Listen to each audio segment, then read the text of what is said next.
ça fait 3-4 mois qu'on en fait tous beaucoup.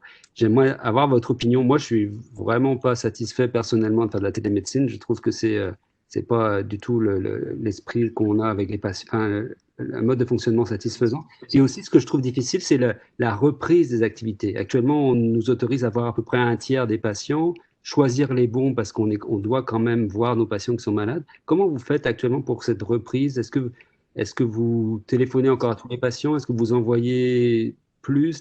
Comment vous les sélectionnez? Ça dépend du cas. Il y a certains patients qui adorent ça, hein. Les patients en maintenance en particulier, en général, il n'y a pas de problème. Mm. Donc, pour eux, et on faisait presque ça anyway.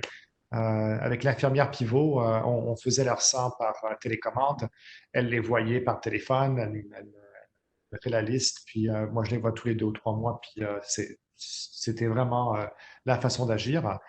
Donc là, donc les patients maintenant, ça va. Les patients qui sont stables sans problème, c'est tous ceux qui ont un nouveau symptôme, changement de statut, un peu de ce genre, on les ramène et on les voit en personne.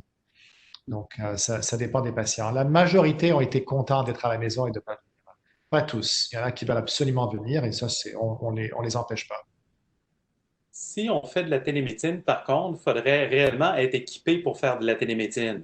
Un téléphone comme on a à l'hôpital, pas d'haut-parleur, tu l'as sur l'épaule, tu essaies de taper ta note ou d'écrire ta note. On n'a pas la carte du patient, on écrit tout à la main pour identifier les choses, pour s'assurer qu'il n'y a pas d'erreur.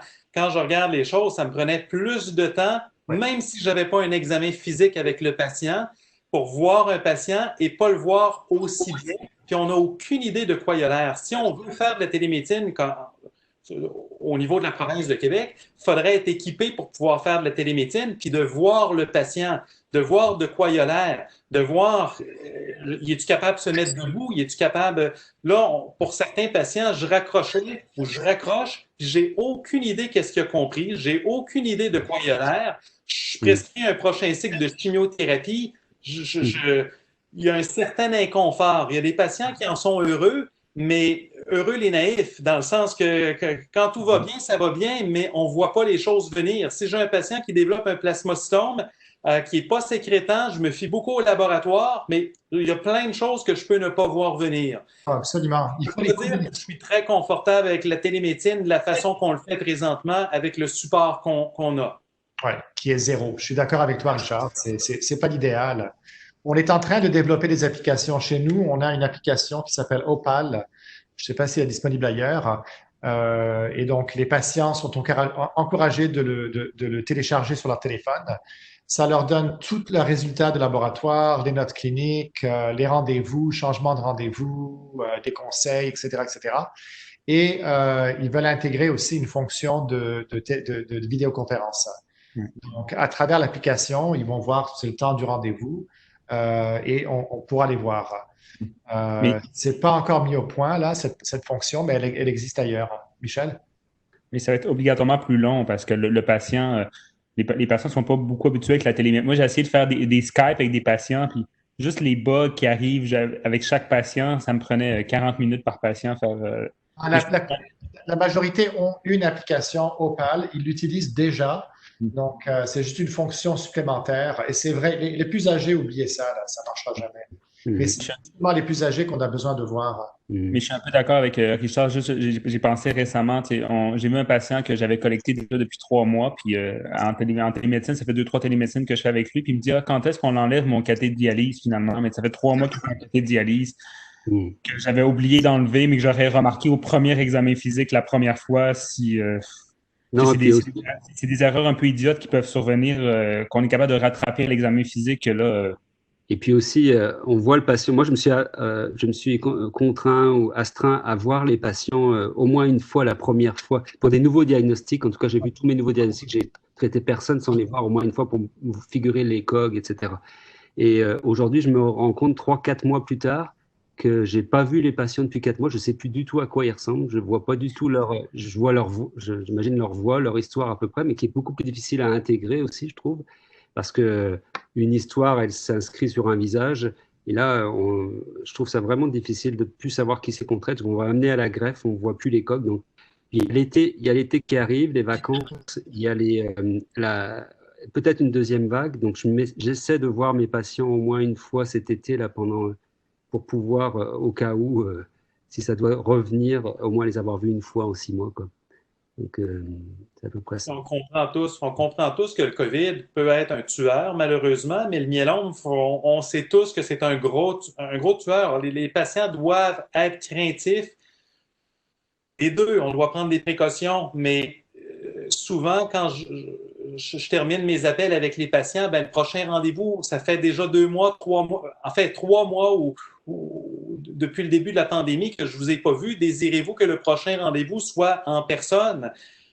Puis je lui explique que si on continue par téléphone, ben, il y a des choses qu'on peut ne pas voir, qu'on aurait pu voir si je l'avais vu en personne. Il y a des patients qui préfèrent que ça reste par téléphone, mais il y a beaucoup de patients qui me disent, ben, regardez, docteur, est-ce qu'on peut faire un rendez-vous sur 2, un rendez-vous sur 3 en personne? C'est des choses tout à fait appropriées, mais toujours par télémédecine ou sur plusieurs rendez-vous d'affilée. Je ne suis pas sûr qu'on va bien servir les patients.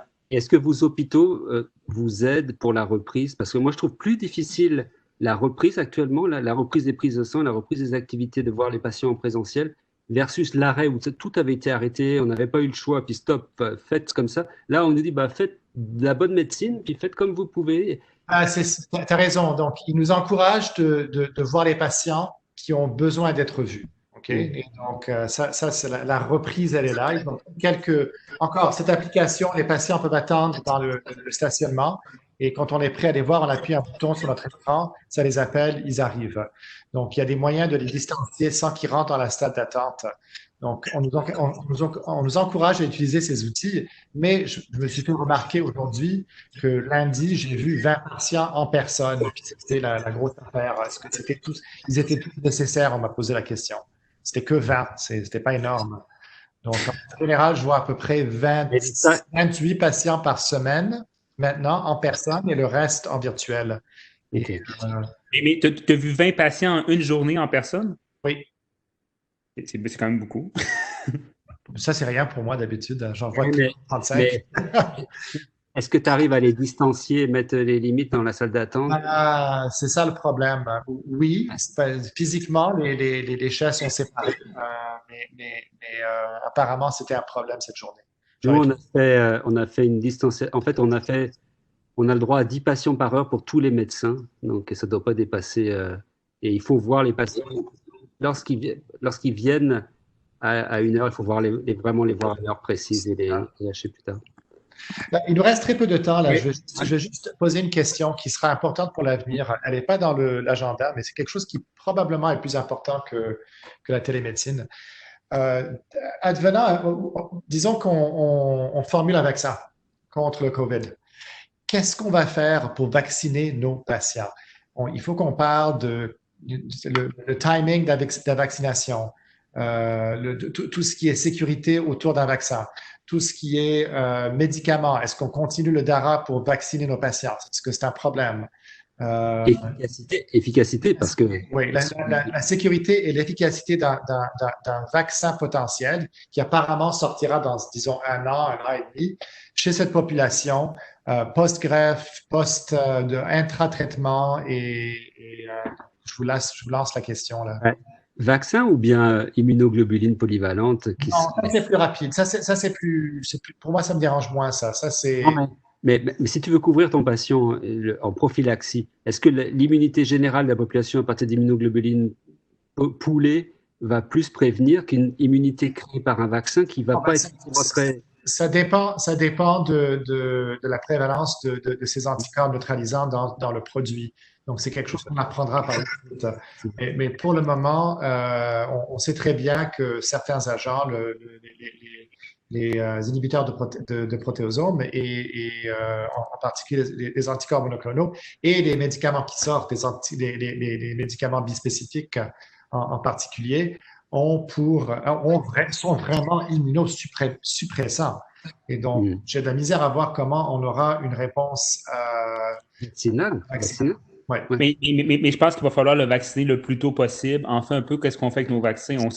On sait que les patients sous Revlimid ont probablement une réponse vaccinale adéquate, voire même probablement adéquate.